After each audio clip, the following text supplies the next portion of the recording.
Hello everyone, कैसे हो आप सब। एक बार पुनः स्वागत है आप सभी का हमारे अपने YouTube channel Shiv coaching classes पर। उम्मीद करते हैं आप सभी मस्त होंगे, बेहतर होंगे, आप सभी की पढ़ाई भी अच्छे से चल रही होगी। तो आज की इस वीडियो में हम देखेंगे class 12th biology NCERT chapter 10 हमारा चल रहा है। इसमें आज की इस वीडियो में हम यहाँ पे 4 से 5 इंपोर्टेंट क्वेश्चन देखेंगे। देखिए, सबसे पहले हम देखेंगे ट्रांसजेनिक बैक्टीरिया क्या होते हैं। इसके बाद हम देखेंगे जीन थेरेपी क्या होती है, क्राई प्रोटीन क्या होते हैं। इसके अलावा हम देखेंगे जैव चोरी यानी कि वायोपायरेसी क्या होती है, और लास्ट में हम देखेंगे वायो पेटेंट क्या होता है। देखिए, पांचों के पांचों क्वेश्चन काफी इंपॉर्टेंट है आपके बोर्ड एग्जाम के लिए, और डेफिनेट रूप से खास तौर से बायोपायरेसी और वायो पेटेंट अक्सर आपके एग्जाम में देखने को ये क्वेश्चन मिलता है। वहीं छोटे क्वेश्चनों में ये तीनों क्वेश्चन आप लोगों के लिए काफी इंपॉर्टेंट है। आप लोगों के हर एक एग्जाम में ये छोटे क्वेश्चन पूछे जाते हैं, चाहे वो आपका हाफ ईयरली हो या आपका क्वार्टरली हो या इसके अलावा आपका ईयरली एग्जाम हो। स्पेशली ईयरली एग्जाम के लिए ये क्वेश्चन सारे के सारे इंपॉर्टेंट हैं। चलिए वीडियो को शुरू करते हैं। सबसे पहले हम बात करते हैं परजीवी जीवाणु की यानी कि ट्रांसजेनिक बैक्टीरिया की। तो इसके पहले आपने पढ़ा है ट्रांसजेनिक फसल के बारे में आपने पढ़ लिया है, ट्रांसजेनिक पौधों के बारे में आपने पढ़ा था, और ट्रांसजेनिक जो एनिमल या जीव होते हैं इसके बारे में भी आपने प्रीवियस वीडियो में पढ़ लिया था। आज की इस वीडियो में बात करते हैं ट्रांसजेनिक बैक्टीरिया यानी परजीवी जीवाणु क्या होते हैं। तो सबसे पहले तो आपको यहां पे समझना है कि जो परजीवी जीवाणु होते हैं, सपोज करिए हमारे पास क्या है, एक बैक्टीरिया है। हमारे पास क्या है, एक बैक्टीरिया है। ये मान लीजिए क्या है, हमारे पास एक बैक्टीरिया है। तो अब इस बैक्टीरिया के अंदर क्या उपस्थित होता है, डीएनए उपस्थित होता है। क्या उपस्थित होता है, डीएनए उपस्थित होता है। तो इस बैक्टीरिया के अंदर मान लीजिए ये क्या है, डीएनए उपस्थित है। अब इस बैक्टीरिया के अंदर हम अगर बाहर उपस्थित या किसी दूसरे बैक्टीरिया के जीन को हम क्या करें, इस बैक्टीरिया के अंदर प्रवेश करा दें। ये मान लीजिए किसी दूसरी कोशिका के अंदर जीन उपस्थित है। अब इस जीन को हम क्या करें, इस जीन को हम इस बैक्टीरिया के अंदर क्या करा दें, प्रवेश करा दें। तो क्या हो जाएगा, एक नए प्रकार के डीएनए का निर्माण हो जाएगा। यानी सीधी सी बात है कि जो जीन होते हैं वो किसी भी गुणसूत्रों के अंदर जो डीएनए होते हैं उसके अंदर उपस्थित होते हैं। तो हम क्या करेंगे, किसी भी पर्टिकुलर बैक्टीरिया के अंदर अगर हम किसी नए प्रकार के जीन का या नए प्रकार के डीएनए का समावेश करा देते हैं तो इसके अंदर एक नए प्रकार का ही जीन और डीएनए जो है उपस्थित हो जाएगा, और वो अपना लक्षण भी व्यक्त करेगा। मतलब जिस जीन, बाहरी जीन को या फॉरेन जीन को हम ला करके इस बैक्टीरिया के अंदर प्रवेश कराएंगे, ये जीन आने के बाद अपना लक्षण भी व्यक्त करेगा। इसी प्रकार के बैक्टीरिया को हम बोलते हैं ट्रांसजेनिक बैक्टीरिया। मतलब सीधी सी बात है कि ऐसे बैक्टीरिया जिनके डीएनए में परिचालन द्वारा एक अतिरिक्त जीन व्यवस्थित होता है और जो कि अपना लक्षण भी क्या करता है, व्यक्त करता है, इसे ही हम परजीवी जीवाणु कहते हैं। यानी हमारे पास क्या है, कोई बैक्टीरिया है, उस बैक्टीरिया के अंदर डीएनए उपस्थित होता है। अब उस डीएनए में हम क्या करें, किसी बाहरी या किसी दूसरे कोशिका के अंदर, जीवाणु कोशिका के अंदर उपस्थित जो डीएनए है उसके कुछ खंड को हम काट करके लाएं और इसके अंदर प्रवेश करा दें। सिंपल सी बात है कि किसी दूसरे जीन को या किसी दूसरे डीएनए को अगर हम किसी बैक्टीरिया के अंदर प्रवेश करा देते हैं और उसके बाद फिर बैक्टीरिया जो हमारी कहलाएगी वो कहलाएगी ट्रांसजेनिक बैक्टीरिया यानी कि परजीवी जीवाणु। तो किसी भी बैक्टीरिया की संरचना, उस बैक्टीरिया की संरचना में हम अगर एक नए प्रकार के जीन का समावेश करा देते हैं तो उस बैक्टीरिया को हम बोलते हैं ट्रांसजेनिक बैक्टीरिया, और वो जीन अपना लक्षण भी व्यक्त करेगा। जिस बाहरी जीन को हम बैक्टीरिया के अंदर प्रवेश कराएंगे वो बाहरी जीन अपना लक्षण भी शो करेगा यानी कि व्यक्त करेगा। इसे ही हम बोलेंगे ट्रांसजेनिक बैक्टीरिया। ट्रांसजेनिक बैक्टीरिया की अगर हम बात करते हैं तो इसके कई सारे एग्जाम्पल हैं। इसका सबसे बढ़िया एग्जाम्पल क्या है, ई कोलाई। ई कोलाई का नाम आप लोग सुने होंगे, यह एक प्रोकैरियोटिक बैक्टीरिया है। इसमें आप लोगों ने क्या देखा था कि ई कोलाई में हमने देखा था कि इसके अंदर हम इंसुलिन का प्रोडक्शन या उत्पादन करते थे। जब हमने आपको रिकॉम्बिनेंट डीएनए टेक्नोलॉजी पढ़ाई है, यानी हमने आपको जब डीएनए पुनर्योजन तकनीक बताई है, उसमें हमने आपको क्या बताया था कि हम मानो कि किसी भी कोशिका से ऐसे डीएनए खंड को अलग करते हैं जिसमें कि इंसुलिन बनाने वाले जीन उपस्थित होते हैं। तो उस इंसुलिन बनाने वाले जीन को हमने क्या किया था, किसी प्रोकैरियोटिक ई कोलाई कोशिका के अंदर प्रवेश करा दिया था, और फिर हमने देखा था कि किस प्रकार से उस ई कोलाई कोशिकाओं के अंदर या ई कोलाई जीवाणुओं के अंदर इंसुलिन का उत्पादन या प्रोडक्शन होने लगा था। यानी कहने का मतलब यह है कि ई कोलाई एक ऐसी बैक्टीरिया होती है, प्रोकैरियोटिक बैक्टीरिया होती है, जिसके अंतर्गत हम इंसुलिन का निर्माण करते हैं। इंसुलिन क्या है? एक हार्मोन्स होता है, आप सभी को पता है, जो कि अग्नाशय की स्पेशली बीटा कोशिकाओं के द्वारा रिलीज होता है। और इसी की कमी हो जाने पर आप देखेंगे कि डायबिटीज या शुगर या मधुमेह रोग हो जाता है। तो इस मधुमेह रोग के निदान के लिए हम क्या करते हैं, इकोलाई कोशिकाओं के अंदर हम क्या करते हैं, जो इकोलाई जीवाणु होते हैं इनके अंदर हम क्या करते हैं, इंसुलिन का उत्पादन या प्रोडक्शन करते हैं। इंसुलिन की यदि हम बात करते हैं तो ये दो पॉलीपेप्टाइड श्रृंखलाओं का बना होता है, श्रृंखला ए और श्रृंखला बी। दोनों इंसुलिन की जो श्रृंखलाएं होती है ये डाइसल्फाइड बंधों के द्वारा जुड़ी होती है। तो ये चीजें आपको ध्यान में रखनी है। तो इकोलाई जो है यह एक ऐसा बैक्टीरिया होता है, यानी कि ऐसा जीवाणु होता है जिसके अंदर आप देखेंगे किसी दूसरे प्रकार के जीन का समावेश किया जाता है। अर्थात जो इकोलाई है एक प्रकार का परजीवी जीवाणु होता है, ट्रांसजेनिक बैक्टीरिया होता है, क्योंकि इसके अंदर हमने किसी दूसरे प्रकार के जीन का समावेश कराया है और वो जीन फिर अपना लक्षण भी व्यक्त करता है, इसीलिए हम परजीवी जीवाणु या परजीवी बैक्टीरिया कहते हैं। तो सिंपल सी बात है, जैसे हमने क्या किया था, जैसे हमने इस इकोलाई बैक्टीरिया के अंदर हमने क्या किया था, ऐसे जीन का समावेश कराया था जो जीन इंसुलिन हार्मोन्स का उत्पादन या प्रोडक्शन करते थे। तो कुल मिलाकर के जो इकोलाई कोशिका हो गई, इस इकोलाई कोशिका के अंदर हमने जब जीन को प्रवेश कराया, ऐसे जीन का प्रवेश कराया जो जीन इंसुलिन हार्मोन्स का प्रोडक्शन या उत्पादन करती है, तब इस बैक्टीरिया को हमने क्या बोला, परजीवी जीवाणु बोला, यानी कि ट्रांसजेनिक बैक्टीरिया बोला। तो हम इंसुलिन बनाने वाले जीनों का समावेश करा देते हैं किसके अंदर, बैक्टीरिया के अंदर। तो बैक्टीरिया के अंदर क्या होने लगता है, इंसुलिन का उत्पादन या प्रोडक्शन होने लगता है। तो ऐसे ही बैक्टीरिया को हम बोलते हैं ट्रांसजेनिक बैक्टीरिया। तो इकोलाई आपको याद रखना है, एक ऐसा परजीवी बैक्टीरिया होता है जो कि मधुमेह रोग के उपचार के लिए इंसुलिन का प्रोडक्शन या उत्पादन करता है। इंसुलिन जो है दो पॉलीपेप्टाइड श्रृंखलाओं का बना होता है और ये श्रृंखला होती है श्रृंखला ए और बी, दो श्रृंखलाएं होती है इंसुलिन हार्मोन्स में, और दोनों ही श्रृंखलाएं आपस में डाइसल्फाइड बंधों के द्वारा जुड़ी होती है। किसके द्वारा जुड़ी होती है, डाइसल्फाइड बंधों के द्वारा ये आपस में जुड़ी होती है। तो ये है आपका पहला का आंसर। पहला क्वेश्चन आपका था परजीवी जीवाणु यानी कि ट्रांसजेनिक बैक्टीरिया क्या होते हैं। तो ट्रांसजेनिक बैक्टीरिया ऐसे बैक्टीरिया होते हैं जिनके जीनोम में हम एक नए प्रकार के जीन का समावेश करा देते हैं, ऐसे बैक्टीरिया को ही हम बोलते हैं ट्रांसजेनिक बैक्टीरिया यानी कि परजीवी जीवाणु। चलिए पहले क्वेश्चन का आप लोग स्क्रीनशॉट ले सकते हैं। इसके बाद दूसरा हमारा क्वेश्चन है क्राई प्रोटीन। 2 नंबर में ये आप लोगों के लिए इंपॉर्टेंट क्वेश्चन है, कई बार आपके एग्जाम में पूछा गया है। क्राई प्रोटीन की अगर हम बात करते हैं तो ये क्या होते हैं, देखिए क्राई प्रोटीन ऐसे प्रोटीन होते हैं जिनके अंदर विष यानी कि पॉइजन रूपी जहर एक प्रकार से आप कह सकते हैं ये व्यवस्थित होते हैं। अब ये क्राई प्रोटीन को अगर हम किसी भी प्लांट के अंदर या किसी भी एनिमल के अंदर अगर हम मान लीजिए प्रवेश करा देते हैं तो वो प्लांट या एनिमल जो होता है या तो कीट प्रतिरोधी हो जाता है या तो रोग प्रतिरोधी हो जाता है। क्यों हो जाता है, तो देखिए फॉर एग्जांपल जैसे मान लीजिए हमारे पास एक प्लांट है, आप ऐसा समझ सकते हैं जैसे मान लीजिए हमारे पास प्लांट है। अब इस प्लांट के अंदर हमने क्या किया, इस क्राई प्रोटीन को प्रवेश करा दिया। हमने क्या किया, इस क्राई प्रोटीन को हमने किसी प्लांट के अंदर क्या करा दिया, प्रवेश करा दिया। ठीक, तो हमने क्या किया, प्लांट के अंदर जो है इस क्राई प्रोटीन को प्रवेश करा दिया। अब जैसे ही हम इस क्राई प्रोटीन को प्रवेश करा देंगे तो क्राई प्रोटीन क्या है, चूंकि एक प्रकार का पॉइजन होता है, इसके अंदर क्या होता है, पॉइजन होता है, यानी कि एक प्रकार का विष होता है, यानी कि जहर होता है। तो अब ये क्राई प्रोटीन क्या करेगा, इस पौधे के अंदर रोग प्रतिरोधक क्षमता को विकसित करेगा, इसके अलावा कीट प्रतिरोधक क्षमता को भी क्या कर देगा, विकसित कर देगा।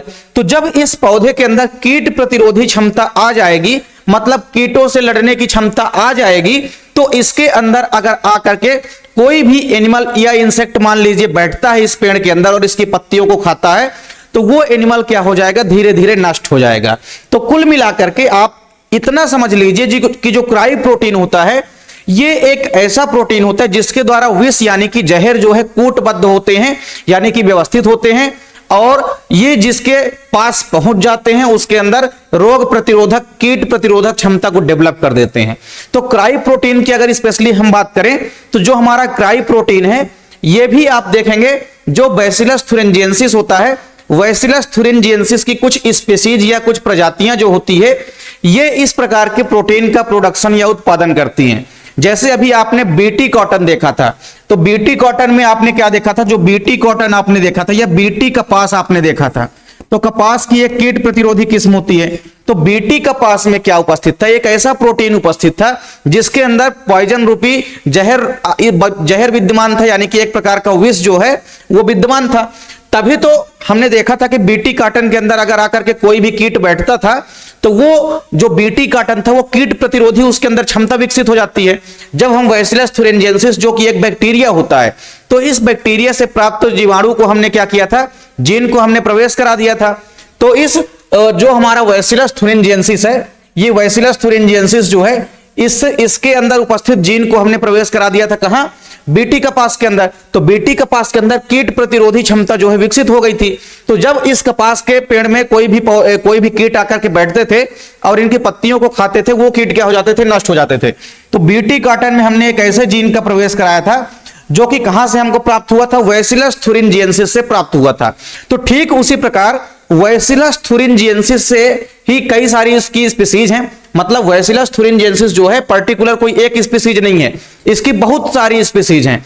तो जितनी भी स्पीसीज हैं उनमें से कुछ स्पीसीज ऐसी हैं जो कि क्राई प्रोटीन का प्रोडक्शन या उत्पादन करती हैं। तो जो हमारा बैसिलस thuringiensis है, इस बैसिलस thuringiensis के माध्यम से ही इसकी ही कई सारी स्पीसीज या प्रजातियां हैं जिनसे कि हम इस क्राई प्रोटीन को प्राप्त करते हैं।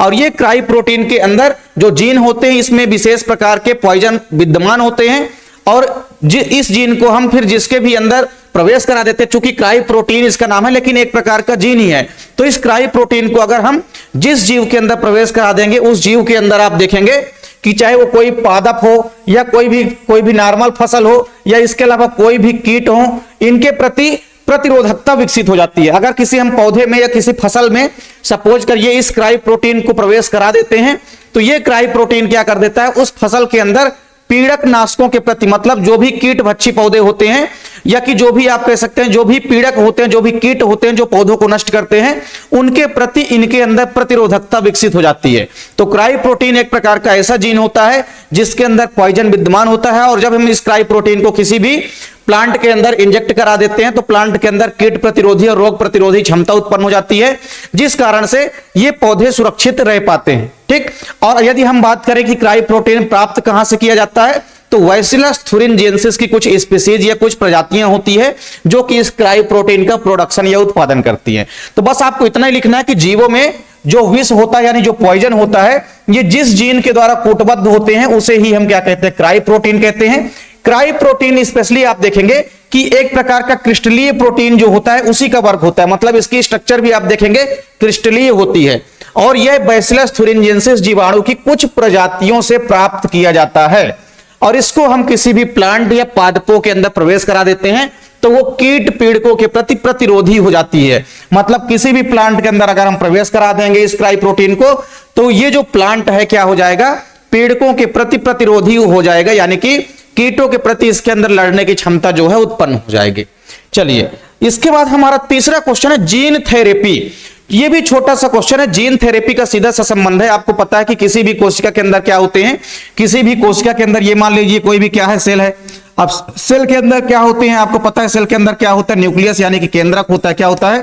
सेल के अंदर होता है केंद्रक, और केंद्रक के अंदर इस प्रकार से क्या होते हैं? केंद्रक के अंदर उपस्थित होते हैं डीएनए, और फिर डीएनए के अंदर क्या उपस्थित होते हैं? इस डीएनए के अंदर फिर उपस्थित होते हैं जीन। क्या उपस्थित होते हैं?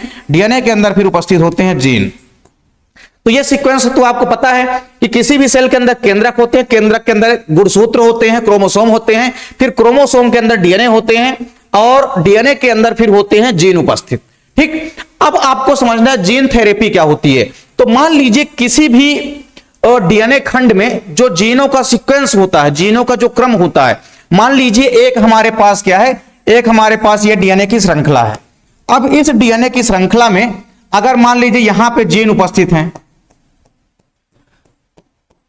अब जितने भी जीन इस डीएनए की श्रृंखला में उपस्थित हैं, अगर इन जीनों का सीक्वेंस यानी कि क्रम जो है बिगड़ जाए तो उसके चलते आप देखेंगे बहुत सारे रोग जो है उत्पन्न हो जाते हैं। तो अगर कहीं पर डीएनए पर उपस्थित जो जीन है इनका सीक्वेंस यानी कि इनका क्रम अगर बिगड़ जाता है तो सीधी सी बात है कि कई सारे रोग हमारे शरीर में उत्पन्न हो जाएंगे।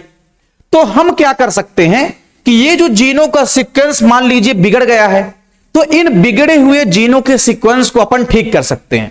और ठीक किसके माध्यम से कर सकते हैं? तो अभी हमने आपको पढ़ाया था डीएनए पुनर्योजन तकनीक। हम डीएनए पुनर्योजन तकनीक के माध्यम से क्या कर सकते हैं कि ये जो गड़बड़ी युक्त जीन उपस्थित हो गए हैं, मतलब जीनों का सीक्वेंस बिगड़ गया, तो जीन में क्या हो गया, गड़बड़ी उत्पन्न हो गई, तो इन गड़बड़ी युक्त जीन को अपन क्या कर सकते हैं, एक सही और एक स्वस्थ जीन के द्वारा जो है रिप्लेसमेंट कर सकते हैं, यानी कि प्रतिस्थापित कर सकते हैं। तो जो भी डीएनए में उपस्थित जीनों के सीक्वेंस में या जीनों के क्रम में गड़बड़ी आ जाती है, तो उस गड़बड़ी को हम ठीक कर सकते हैं डीएनए पुनर्योजन तकनीक के माध्यम से, यानी रिकॉम्बिनेंट डीएनए टेक्नोलॉजी के माध्यम से। और इसी प्रक्रिया को हम बोलते हैं जीन थेरेपी। मतलब गड़बड़ युक्त जीन अगर शरीर में कहीं उपस्थित है तो उस गड़बड़ युक्त जीन को हम सही जीन में बदल सकते हैं। किसके थ्रू बदल सकते हैं, किसके माध्यम से बदल सकते हैं, तो आपको पता होना चाहिए वो माध्यम कौन सा है। वो माध्यम है डीएनए पुनर्योजन तकनीक। तो डीएनए पुनर्योजन तकनीक के माध्यम से हम शरीर में उपस्थित गड़बड़ी युक्त जीन या खराब जीनों को हम रिप्लेसमेंट कर सकते हैं एक सही और स्वस्थ जीन के द्वारा। तो कुल मिलाकर के जीन थेरेपी का मतलब है कि एक गड़बड़ी युक्त जीन की जगह में हम उसको डीएनए पुनर्योजन तकनीक के माध्यम से सही जीन का समावेश करा दें, तो यही प्रक्रिया कहलाती है जीन थेरेपी। तो देखिए बहुत से ऐसे भी रोग होते हैं जो कि विशिष्ट जीन क्रम में परिवर्तन के कारण उत्पन्न होते हैं। मतलब जीनों के क्रम में अगर बदलाव आ गया, परिवर्तन आ गया, तो उसके कारण बहुत से रोग जो है उत्पन्न हो जाते हैं, और इसको हम पुनर्योजन डीएनए तकनीक के द्वारा क्या कर सकते हैं, ठीक कर सकते हैं। तो जो भी दोष जीन है, अर्थात जो भी गड़बड़ी युक्त जीन होते हैं, उनका हम प्रतिस्थापन कर सकते हैं। किसके द्वारा प्रतिस्थापन कर सकते हैं, तो एक स्वस्थ जीन के द्वारा हम क्या कर सकते हैं, इनका प्रतिस्थापन कर सकते हैं। और इसी जीन को हम क्या कहते हैं, जीन थेरेपी या जीन उपचार कहते हैं। मतलब इस प्रक्रिया को ही हम क्या कहते हैं, जीन थेरेपी कहते हैं। मतलब एक ऐसी प्रक्रिया जिसके द्वारा हम शरीर में उपस्थित गड़बड़ी युक्त जीनों को सही कर सकते हैं एक ठीक और स्वस्थ जीन के द्वारा। इसी प्रक्रिया को हम बोलते हैं जीन थेरेपी या जीन उपचार। तो इसका भी आप लोग स्क्रीनशॉट ले सकते हैं। चलिए, इसके बाद हमारा चौथा इंपॉर्टेंट क्वेश्चन है आज का, बायोपायरेसी। इसको अपन जैव चोरी भी कहते हैं। जैव चोरी नाम से ही स्पष्ट हो रहा है जैव चोरी का मतलब क्या है। तो जैव चोरी का मतलब यहां पे क्या है, सीधी सी बात, जैव चोरी का मतलब यहां पे क्या है, सीधी सी बात भैया, बायोपायरेसी। जैव चोरी का मतलब जो जैविक संसाधन होते हैं, जैविक संसाधन कई अलग अलग प्रकार के हो सकते हैं, जैसे कोयला हो गया, पेट्रोलियम हो गया, लकड़ी हो गई। तो कोई भी अगर मान लीजिए जैविक संसाधन है, तो इन जैविक संसाधनों का अगर कोई भी कंपनी क्या कर रही है, इसका अनाधिकृत उपयोग कर रही है, मतलब बिना किसी अधिकार के इसका दुरुपयोग कर रही है, या बिना किसी अधिकार के इसका यूज कर रही है, ज्यादा मात्रा में इसका उत्पादन करके ज्यादा मात्रा में इसका विक्रय कर रही है, यानी कि निर्यात कर रही है, तो इसी प्रक्रिया को हम बोलते हैं बायोपायरेसी। बायोपायरेसी का सीधे मतलब होता है कि कोई भी जैविक संसाधन अगर है, तो उस जैविक संसाधन जैसे पेट्रोलियम, कोयला वगैरह से लेकर के जो भी आपके खनिज संसाधन हैं, सभी के सभी खनिज संसाधनों का अगर मान लीजिए कोई भी कंपनियां बिना किसी लाइसेंस वगैरह के, या आप कह सकते हैं बिना किसी प्रकार के अनुमति के अगर उसका यूज करती है, तो उसे हम बोलते हैं बायोपायरेसी। तो बायोपायरेसी का सीधे से मतलब है जैव चोरी, इसको हम बोलते हैं। तो जैव चोरी का मतलब होता है कि जो जैविक संसाधन है इनकी चोरी। तो जैविक संसाधनों की अगर चोरी हो रही है, मतलब बिना किसी अधिकार के अगर मान लीजिए कोई भी बहुराष्ट्रीय कंपनियां जो है ज्यादा मात्रा में इनका दुरुपयोग कर रही हैं, इनका प्रोडक्शन कर रही हैं और इनका ज्यादा मात्रा में उपयोग कर रही हैं, तो इसी प्रक्रिया को हम बोलते हैं बायोपायरेसी।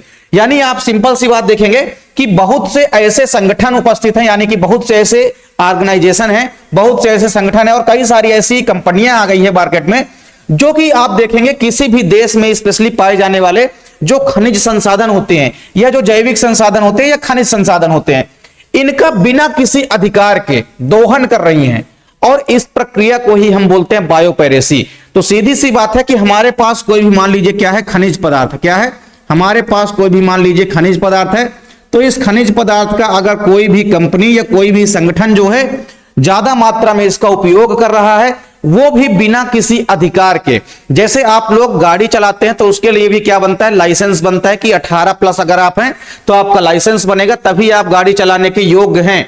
मतलब आरटीओ के द्वारा या सरकार के द्वारा आपको यह अधिकार मिला है कि आप गाड़ी चला सकते हैं। यानी सिंपल सी बात है कि अगर आपका लाइसेंस नहीं बना है, तो तब अगर आप गाड़ी चलाते हैं तो यह कानूनी जुर्म भी है और आपको इसके लिए जो है फाइन भी भरना पड़ेगा। तो सीधी सी बात है कि हम अगर गाड़ी भी चलाते हैं तो उसके लिए हम ड्राइविंग लाइसेंस बनवाते हैं। ठीक उसी प्रकार से अगर हमने सरकार से मान लीजिए सरकार से यह अधिकार ना लिया हो, उसके बाद अगर हम इसका यूज करेंगे तो ये क्या हो गया, दुरुपयोग हो गया सरकार के अधिकारों का। और ऐसे में हमको क्या होगा, हानि उठानी पड़ सकती है, फीस भरनी पड़ सकती है। तो सीधी सी बात है कि जो भी जैविक संसाधन है, अगर जैविक संसाधनों का भी हम बिना किसी लाइसेंस के, बिना किसी अधिकार के हम इसका उपयोग कर रहे हैं, इसका ज्यादा मात्रा में विक्रय कर रहे हैं, ज्यादा मात्रा में निर्यात कर रहे हैं, तो इसी क्रिया को हम बोलते हैं बायोपायरेसी। तो बायोपायरेसी का सीधा सा मतलब आपको समझ में आ गया होगा कि जैव चोरी मतलब जैविक संसाधनों की चोरी। तो कोई भी कंपनी अगर बिना किसी अधिकार के अगर जैविक संसाधनों की चोरी करती है तो इसे ही हम बोलते हैं बायोपायरेसी। देखिए, जैव संसाधनों का अनाधिकृत उपयोग होता है, जैसा कि हमने आपको बताया कि जो भी जैविक संसाधन है उसका बिना किसी अधिकार के उपयोग होता है बायोपायरेसी। तो बायोपायरेसी का शाब्दिक मतलब ही होता है कि जो भी जैव संसाधन है, जैविक संसाधन है या खनिज संसाधन है, उनका अनाधिकृत उपयोग, बिना किसी अधिकार के उपयोग करना। इसके अलावा आप देखेंगे इसके अंतर्गत बिना किसी सूचना के जैविक संसाधनों का संग्रह करने के बाद उपयोगी संसाधनों या उत्पादों को व्यापारिक स्तर में तैयार किया जाता है। मतलब बहुत सी ऐसी कंपनियां हैं जो कि बिना किसी अधिकार के क्या करती हैं, जैविक संसाधनों का ज्यादा मात्रा में प्रोडक्शन या उत्पादन करती हैं, उनसे ज्यादा मात्रा में लाभ कमाती हैं और उनको ज्यादा मात्रा में व्यापारिक स्तर पर तैयार करके बेचने का काम करती है। तो इसे ही हम बोलते हैं बायोपायरेसी। मतलब सीधी सी बात है कि ना तो बिना किसी अधिकार के, जैसे आप जंगल में भी किसी चीज के यूज करना चाहते हैं तो उसके लिए भी आपको सरकार से, वन विभाग से क्या लेनी पड़ेगी, अनुमति लेनी पड़ेगी। वन विभाग में अगर आप रोड ही बना रहे हैं, सड़क ही बना रहे हैं, तो उसके लिए भी आपको वन विभाग से अनुमति लेनी पड़ेगी कि वहां के ना तो आपको वृक्षों को काट सकते हैं और ना ही वहां के आप किसी प्रकार से खनिज संसाधनों को नष्ट कर सकते हैं और ना ही किसी इंपोर्टेंट वनस्पति को आप नुकसान पहुंचा सकते हैं। तो उसके लिए आपको पहले वन विभाग की टीम से क्या लेनी पड़ेगी, अनुमति लेनी पड़ेगी। तो सीधी सी बात है कि हर एक चीज के लिए हमको करने के लिए कहीं ना कहीं अनुमति लेनी पड़ती है, अधिकार लेना पड़ता है। और जब वो अधिकार हमको मिल जाता है, जब वो बिल पास हो जाएगा, तभी हम अपना काम आगे का कर पाएंगे। तो अगर हम बिना किसी अधिकार के जैविक संसाधनों का यूज करते हैं तो इसी प्रक्रिया को हम बोलते हैं बायोपायरेसी। तो बायोपायरेसी जैविक संसाधनों का अनाधिकृत उपयोग है, जिसके माध्यम से कोई भी कंपनी जो है जैविक संसाधनों का निरंतर जो है लगातार यूज करती है, उसका उपयोग करती है, उसका दोहन करती है, ज्यादा मात्रा में उनको नष्ट करने का काम करती है और ज्यादा मात्रा में लाभ कमाने का काम करती है। इसी प्रक्रिया को हम बोलते हैं बायोपायरेसी। तो देखिए, बहुत सारी ऐसी कंपनियां हैं जो कि बहुराष्ट्रीय कंपनियां होती है। ये क्या करती हैं, इनका अत्यधिक मात्रा में यूज करती हैं और इनसे अत्यधिक मात्रा में लाभ कमाती हैं, जिस कारण से होता क्या है कि जो स्थानीय समुदाय के लोग होते हैं, जो छोटे मोटे लोग होते हैं, जो स्थानीय समुदाय के लोग होते हैं, जैसे मान लीजिए किसी स्थान विशेष पे अगर कोई भी खनिज संपदा मान लीजिए निकल रही है, तो वहां के जो स्थानीय लोग हैं ये उसका लाभ नहीं पा पाते हैं, बल्कि ये कंपनियां जो है अनाधिकृत रूप से बिना किसी अधिकार के उन जैविक संसाधनों का या जैव संसाधनों का निरंतर जो है उपयोग करने लग जाती है। तो इससे क्या होता है कि जो स्थानीय समुदाय होते हैं उनको इस जैविक संसाधन का या खनिज संसाधन का लाभ नहीं मिल पाता है, यानी वो क्या हो जाता है, इस लाभ से वंचित रह जाता है। क्या रह जाता है, इस लाभ से वंचित रह जाता है। अतः इस पर नियंत्रण करना बहुत आवश्यक है। अतः मान लीजिए अगर हम इस पर नियंत्रण नहीं करते हैं तो लगातार जो है जैविक संसाधनों की चोरी होगी और देश में जैविक संसाधनों की भी कमी पड़ेगी और साथ ही साथ ये कंपनियां लगातार ऐसे ही लूटती रहेंगी और लगातार ऐसे ही कमाती रहेंगी बिना किसी अधिकार के इसका दोहन करती रहेंगी। तो इसके लिए आवश्यक ये है कि ये जो बायोपायरेसी है इसको रोका जाए। अगर बायोपायरेसी मान लीजिए नहीं रुकती है तो इससे कई सारे नुकसान होंगे। जैसे मान लीजिए अगर आप सपोज करिए लाइसेंस ही आपने नहीं बनवाया है और आप गाड़ी चला रहे हैं, आप 18+ हैं, तो सीधी सी बात है कि आपको कहीं पर भी अगर पुलिस मिलेगी तो वो आपसे फाइन ले लेगी, क्योंकि आपने अधिकार भी नहीं लिया और आप उसका यूज कर रहे हैं।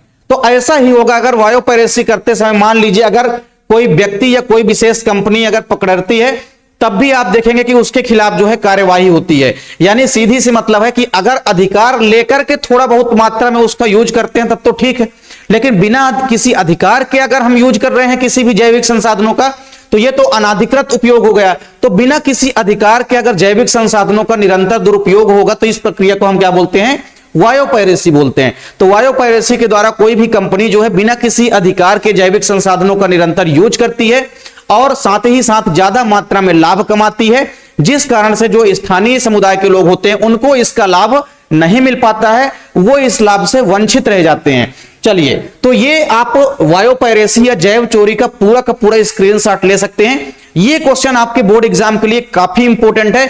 अक्सर आपके एग्जाम में वायोपायरेसी और वायोपोटेंट से क्वेश्चन जो है देखने को मिलता है। तो वायोपायरेसी का आप जल्दी से स्क्रीनशॉट लीजिए। अब इसके बाद हम देखते हैं वायोपेटेंट क्या होता है। वायोपेटेंट की अगर हम बात करते हैं तो सेम इसका अपोजिट करिए आप। अभी तक क्या है, कंपनियां जो है बिना किसी अधिकार के जैविक संसाधनों का या खनिज संसाधनों का निरंतर यूज कर रही थी। अब इसके द्वारा ये जो वायोपेटेंट है, वायोपेटेंट के द्वारा अधिकार प्रदान किया जाता है।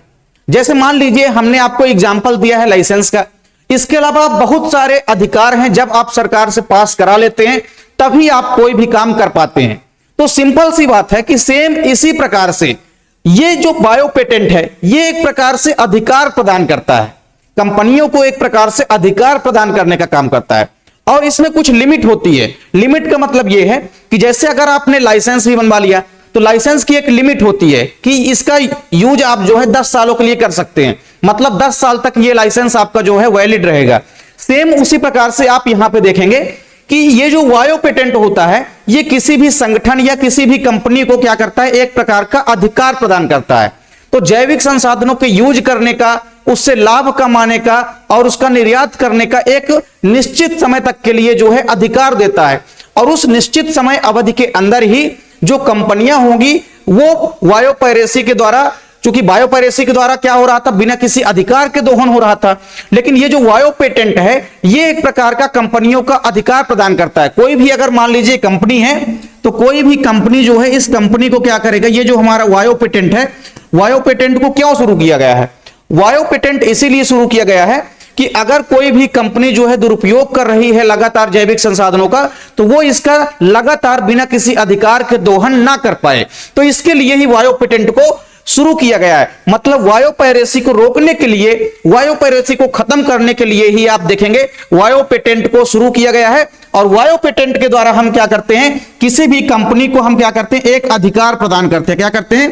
किसी भी कंपनी को हम क्या करते हैं, अधिकार प्रदान करते हैं। और जब वो कंपनी अधिकार प्राप्त कर लेती है तभी वो कंपनी जैविक संसाधनों का यूज कर सकती है, उसका उपयोग कर सकती है, उससे ज्यादा मात्रा में लाभ कमा सकती है। लेकिन ये कंपनी, जो भी कंपनियां हैं जिनको कि बायोपेटेंट के द्वारा अधिकार दिया जाएगा, ये एक निश्चित समय अवधि के लिए रहेगा।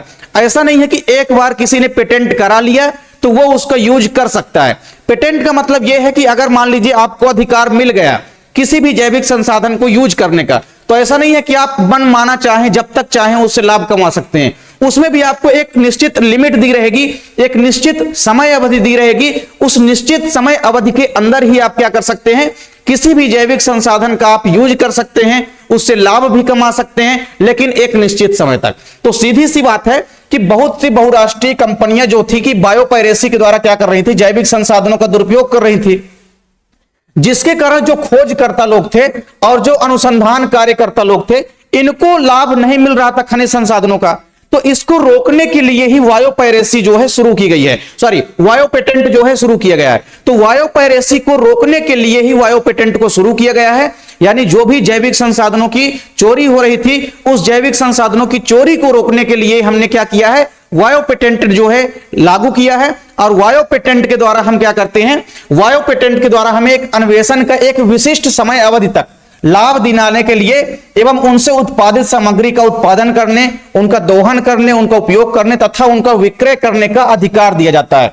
मतलब जो भी कंपनियां हैं उनको अधिकार दिया जाता है और इस अधिकार के तहत ही वे कंपनियां जैविक संसाधनों का उत्पादन कर सकती है, उसका उपयोग कर सकती है, उनको निर्यात कर सकती है और ज्यादा मात्रा में उनसे लाभ कमा सकती है। तो एक निश्चित समय अवधि के लिए जो है जैविक संसाधनों के उपयोग के लिए, उनका विक्रय करने के लिए जो वायोपेटेंट है ये एक प्रकार का अधिकार देता है। और जब कंपनियां इन अधिकार को ले लेती है तभी वो जैविक संसाधनों का एक निश्चित समय तक यूज कर सकती है। तो इस प्रकार से वायोपायरेसी को रोकने के लिए ही वायोपेटेंट को स्टार्ट किया गया है, जिसके तहत कोई भी कंपनियां जो है या कोई भी संगठन जो है इनको अधिकार दिया जाता है जैविक संसाधनों के यूज करने का। और इस अधिकार को लेने के पश्चात ही ये कंपनियां जैविक संसाधनों का यूज कर सकती है, उनका प्रोडक्शन कर सकती हैं और उनका ज्यादा मात्रा में निर्यात कर सकती हैं। तो इस प्रकार से आपने देखा कि वायोपेटेंट का मतलब क्या होता है। वायोपेटेंट एक प्रकार का अधिकार प्रदान करता है किसी भी कंपनी को, और तभी वो कंपनी जो है जैविक संसाधनों का यूज कर सकती है, उसका उत्पादन कर सकती है, उसका उपयोग कर सकती है और उससे उसका जो है निर्यात कर सकती है। तो आप इस प्रकार से ये समझ में आ गया होगा आपको कि वायु पायरेसी को रोकने के लिए, मतलब जो बिना किसी अधिकार के जैविक संसाधनों का यूज हो रहा था, उस अधिकार को रोकने के लिए ही सहारा लिया गया है कि इसका वायु पेटेंट का। बहुत से आप देखेंगे कि आज बहुत से विभिन्न उत्पाद हैं जिनका उत्पादन करने वाली जो कंपनियां होती है, उनको उत्पादन का अधिकार एवं टेक्नोलॉजी तैयार करने के लिए दिया जाता है, जिसके द्वारा वे क्या करती हैं, अपनी तकनीक एवं उत्पाद का उपयोग करती हैं। मतलब जब वायु पेटेंट दे दिया जाता है, कोई भी कंपनी अगर वायु पेटेंट करा लेती है, मतलब अधिकार प्राप्त कर लेती है, तभी वो क्या कर सकती है, क्या कर सकती है, जैविक संसाधनों का उत्पादन कर सकती है, प्रोडक्शन कर सकती है, और उस पर टेक्नोलॉजी के द्वारा कई सारे नए नए चीजों का प्रोडक्शन कर सकती है, और उसका जो उत्पाद हमको मिलेगा उसका जो है यूज कर सकती है। तो सिंपल सी बात है कि वायु पेटेंट के द्वारा कोई भी कंपनी जो है क्या कर सकती है, जैविक संसाधनों का यूज कर सकती है एक निश्चित समय अवधि तक के लिए। तो निश्चित समय अवधि तक के लिए एक अधिकार प्रदान किया जाता है किसी भी कंपनियों को, इसे ही हम बोलते हैं वायु पेटेंट। तो वायु पेटेंट कराने के पश्चात कोई भी कंपनी जो है उस पर्सनल चीज को जिसके प्रति वायु पेटेंट करा ली है, जैसे आप देखेंगे कि जो वायु पेटेंट होता है, कई सारी अंतरराष्ट्रीय कंपनियां होती है जो किसी न किसी पर्टिकुलर चीज के लिए अपना पेटेंट करा लेती है। पेटेंट का मतलब है कि उसने अधिकार प्राप्त कर लिया है उस चीज को प्रोडक्शन करने का, उस चीज को बेचने का और उस चीज को बनाने का। तो इस प्रकार से आप देखेंगे कि जो वायु पेटेंट होता है ये किसी भी कंपनी को या किसी भी संगठन को एक प्रकार का अधिकार प्रदान करता है, और ये अधिकार एक निश्चित समय अवधि के लिए होता है कि इस निश्चित समय अवधि के अंदर ही जैविक संसाधनों का यूज कर सकती हैं कंपनियां, और उस निश्चित समय अवधि तक के अंदर ही इसका उत्पादन और इसका ज्यादा मात्रा में लाभ कमा सकती हैं। एक निश्चित समय अवधि होने के बाद उसका जो अधिकार है छिन जाएगा, मतलब फिर से उसको पेटेंट कराने की दोबारा जो है आवश्यकता पड़ जाएगी। तो एक निश्चित समय अवधि तक के लिए ही पेटेंट किसी भी चीज का दिया जाता है। देखिए पेटेंट के कारण होता क्या है कि ये जो कंपनियां होती है अत्यधिक मात्रा में क्या कमाती हैं, लाभ कमाती हैं, और बहुत सी तो ऐसी कंपनियां होती है जो अनाधिकृत वायु पेटेंट करा लेती हैं। मतलब जैसे फर्जीवाड़ा चलता है ना, जिसको आप कहते हैं, मतलब तो आप ये कह सकते हैं कि एक प्रकार से जैसे आप देखते हैं बहुत सारा काम ऐसा होता है जिसके द्वारा लोगों का काम भी हो जाता है, बाकी लोगों को पता भी नहीं चलता है। मतलब जैसे अगर मान लीजिए लाइसेंसी बन गई किसी की, लेकिन गुप्त तरीके से बन गई या आप फर्जीवाड़े तरीके से बन गई, जो कि काम तो किसी तरह कर लेगी, लेकिन कभी भी उसके पकड़े जाने का डर रहेगा, और कभी भी अगर वो पकड़ी गई तो उससे उसको दिक्कत हो सकता है। यानी बहुत सी कंपनियां जो है बिना किसी अधिकार के भी वायु पेटेंट करा लेती हैं, और जिसका उनको खामियाजा भी भुगतना पड़ सकता है, जिसके कारण जो है विकासशील देश होते हैं उनमें अत्यधिक मात्रा में इसकी हानि होती है। जो भी विकासशील देश होते हैं उनको अत्यधिक मात्रा में इसकी हानि हो सकती है।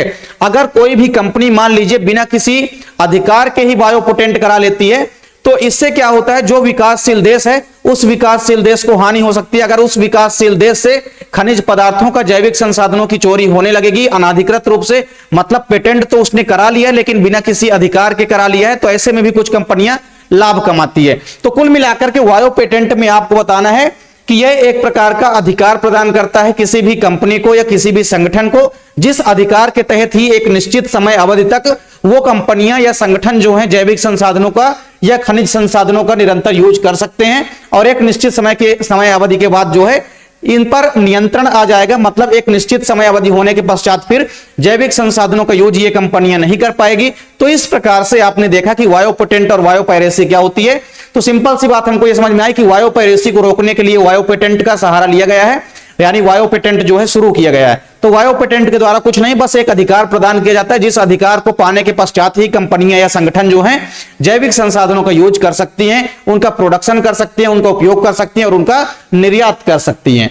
तो सिंपल सी बात है, हमने आपको आज की इस वीडियो में 5 इंपोर्टेंट क्वेश्चन कराए हैं। सबसे पहले हमने आपको बताया कि जो हमारे परजीवी जीवाणु यानी कि ट्रांसजेनिक बैक्टीरिया होते हैं, ये क्या होते हैं। इसके अलावा हमने क्या देखा, क्राई प्रोटीन क्या होती है।